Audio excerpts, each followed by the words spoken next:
everyone, we are going to read a book today called Ralph Tells a Story by Abby Hanlon. So let's look. I'm pretty sure this is Ralph because this is where the speech bubble is coming from. If you see a bubble that looks like this, that means that this character is talking, that the one that it's pointing at is talking. Ralph tells a story. All right.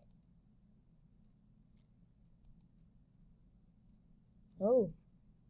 He doesn't look very happy in these pictures, does he? He looks kind of frustrated, maybe? Nervous? Distracted? Let's keep reading and see what's up.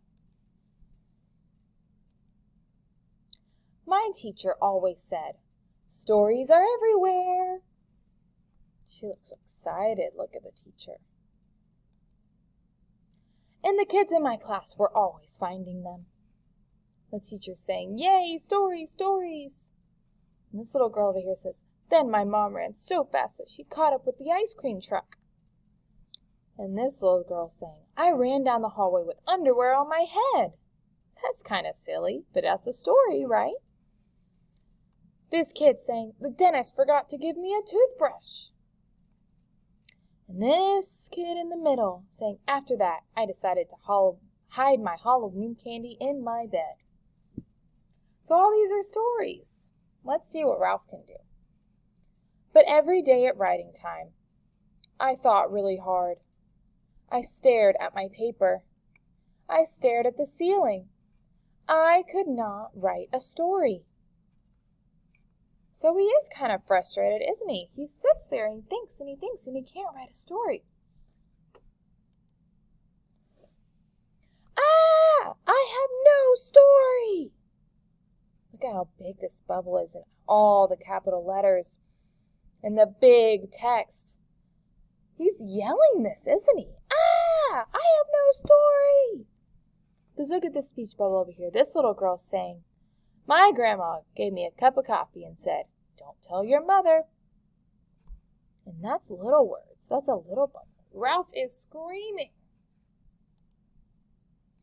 So I looked for other things to do. I went to the water fountain. I roamed the hallways. I tried everything. Look, Ralph's asking, "Can I go to the bathroom?" And the teacher says, "Again?" And then he says, "Can I go help the lunch ladies?" And the teacher says, "What?" Then one day, after getting sent back to my desk, I begged Daisy for help. "I can't write a story because nothing happens to me." "Are you kidding?" she said. "I've written a ton of stories about you."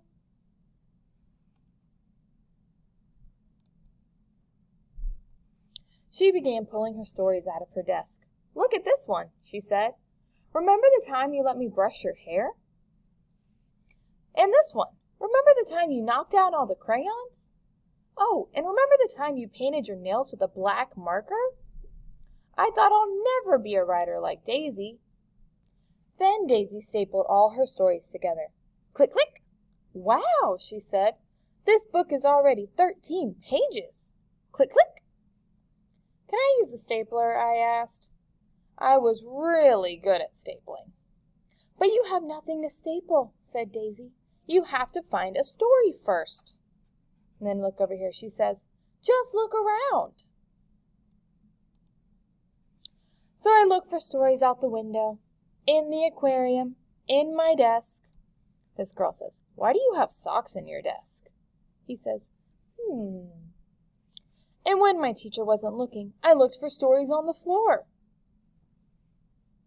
So here's the teacher saying to the kid, "That's my favorite part." And this little girl saying, "Look, my next book." And Ralph's on the floor, but still no stories. Lying under my desk reminded me of lying in the grass at the park. I closed my eyes and imagined I was at the park. Just like that time a little inchworm crawled on my knee.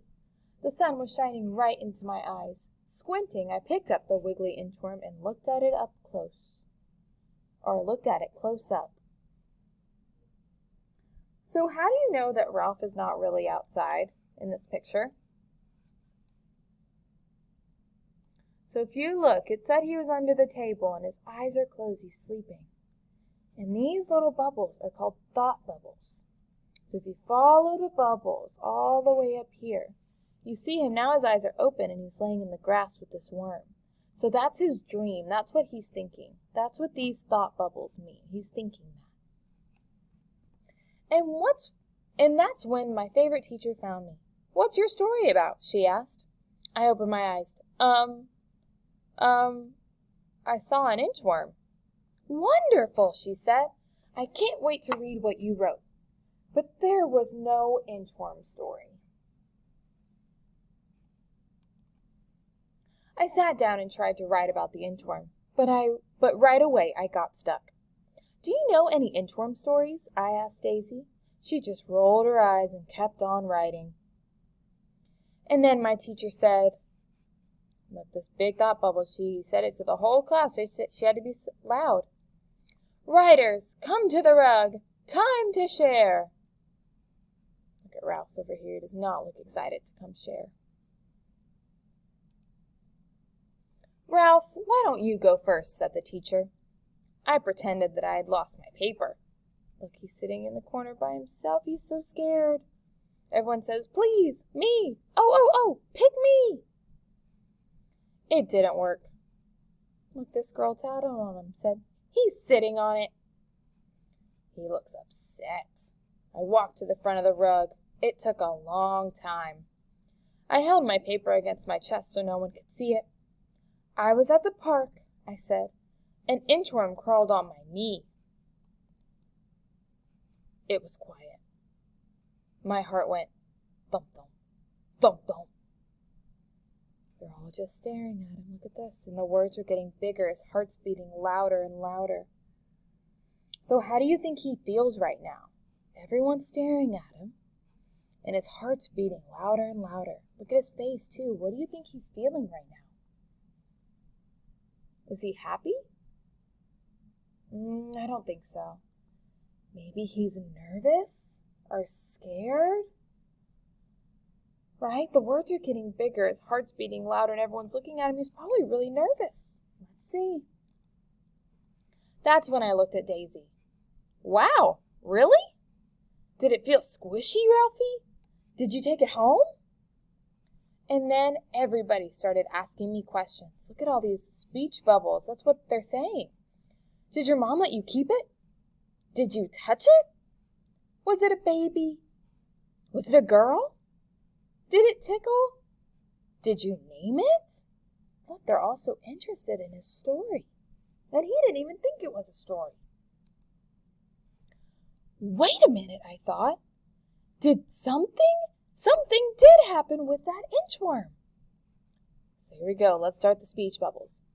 "Well, I picked up the inchworm and decided to name him Nick.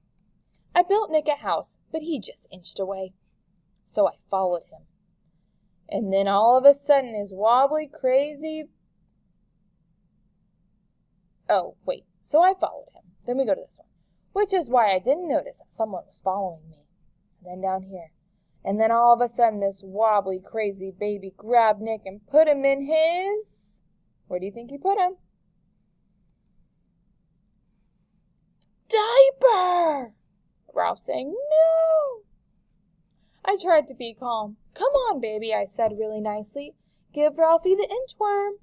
It didn't work. Was this the end of Nick? But then I noticed Nick was escaping. He crawled right up the baby's stomach. Quickly, I rescued Nick and ran. And we spent the rest of the afternoon doing nothing together. The end. Everybody clapped and cheered. "Show the picture, Ralph," someone said. I wasn't embarrassed anymore, so I did. Look, and there's his warm Nick, and that's him. I was at the park.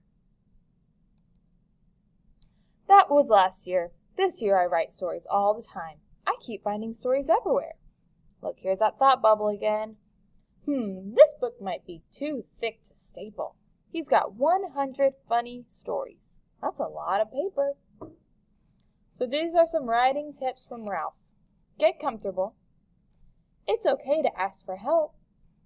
You can always write about what you had for breakfast. And eat lots of chocolate.